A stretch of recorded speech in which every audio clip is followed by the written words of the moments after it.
Fala galera, filosofia, tempo e trabalho. Estou fazendo aqui agora o quê? Dando uma aula, né? Nesse meio pandêmico foi o que me restou. E nesse meio para mim também é uma forma de trabalho.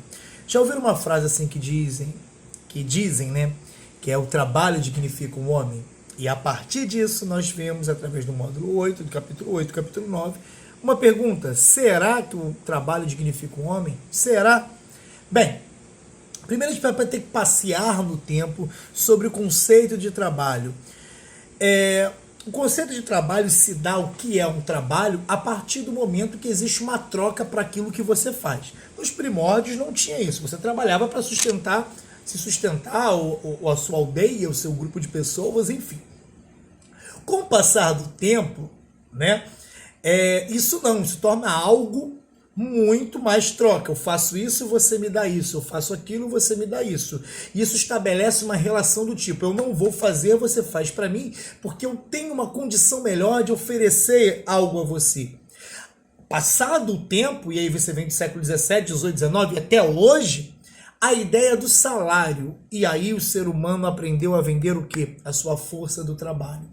Entretanto, há contestações nesse conceito do que é trabalho de fato. Primeiro, eu estou recebendo o dinheiro, mas para eu receber o dinheiro, às vezes eu abro mão de muitas coisas que são essenciais para a minha vida. Então o ser humano ele fica num peso, o que é o trabalho, o salário que ele garante para viver, para ter força para voltar ao trabalho. Então existe uma contestação em cima disso. Então, só para vocês terem uma noção, o conceito de trabalho ele é muito mais amplo. E aí, o capítulo 8 e 9, ele trata de um conceito de felicidade sobre o trabalho. Até que ponto você é feliz? Existe uma frase muito famosa que é o seguinte: faça o que você gosta e não trabalhe um só dia em sua vida. Verdade, desde a partir do momento que você faz o que você gosta, você faz por prazer e ainda recebe para sobreviver.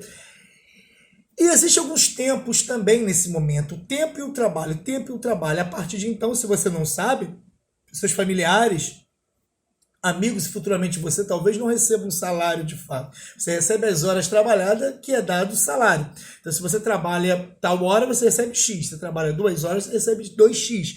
E assim vai. Por muito tempo, o trabalho foi menosprezado. Na Roma Antiga, por exemplo, na Grécia Antiga, por exemplo, você tinha a valorização do ócio, que é não fazer nada, até porque o trabalho era algo muito próximo à escravidão, então, do ponto de vista social, era algo muito inferior, que pouca gente ligava para aquilo. Aquilo era um problema muito grande, né, em relação a isso. Para ter uma noção, tripalier, que vem do latim, que significa torturar, e aí vinha a palavra trabalho. Então, olha como era visto o trabalho anteriormente. As perspectivas de trabalho, de visão do trabalho, ela com o tempo vai mudar. E hoje você fala assim: olha, eu sou trabalhador e com orgulho, mas a pergunta é: você é feliz, você vive, ou você apenas existe para trabalhar, pagar suas contas e ver sua família crescer de longe, ou servir alguém para servir aquilo que talvez você queria ter? Essas são as contestações. O trabalho, inclusive, começou a ter algumas regulamentações no Brasil com o Getúlio Vargas, com a chamada CLT, Consolidação das Leis Trabalhistas, que hoje é revogada em alguns momentos, é posto em prova. Você tem alguém, inclusive, que te defende com a advogada se a empresa não fizer aquilo que deve ser feito para um trabalhador justamente porque trabalha. Mas também algumas problemáticas. Exemplo, a mulher por muito tempo não teve o mesmo valor do que o homem no mercado de trabalho. Então a volta em torno do trabalho é algo muito interessante e muito grande. Um destaque interessante também, que nós temos o ECA, Estatuto da Criança e do Adolescente, que dá uma conduta de como tratar o adolescente, o jovem, como o que ele tem de direito, que pode, que não pode, mas também tem se estendido muito, por exemplo, ao trabalho infanto-juvenil, que é algo que tem que ser chamado a atenção. Criança tem que brincar, não há problema algum ela estudar e desenvolver estágios no período que deve ser feito, né? Vamos supor o ensino médio, aquela coisa toda que desenvolve para o mercado de trabalho, né? Tudo bem. Fora isso, a exploração infanto-juvenil, dentro da lei, dentro das medidas determinada pelo governo.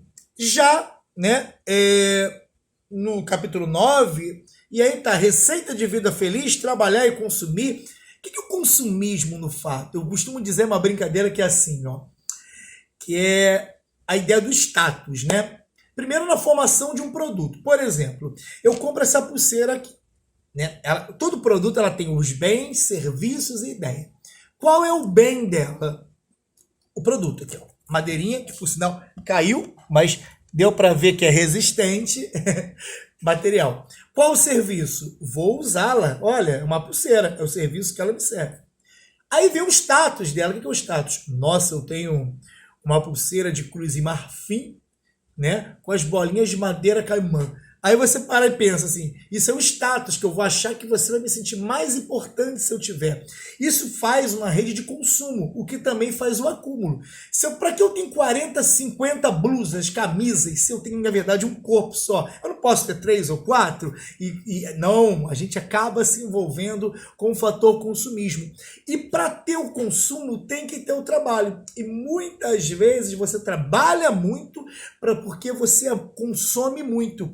E aí você tem o valor de uso, que é o que você tem, que você quer, né?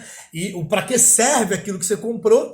E futuramente também você vende uma força produtiva. Aí você vai vender para poder. E aí nós temos interessante, o valor de uso e o valor da troca. Como a gente faz isso? E é uma definição na apostila que eu achei muito legal na página 45. Vocês dão uma olhada que está assim, ó.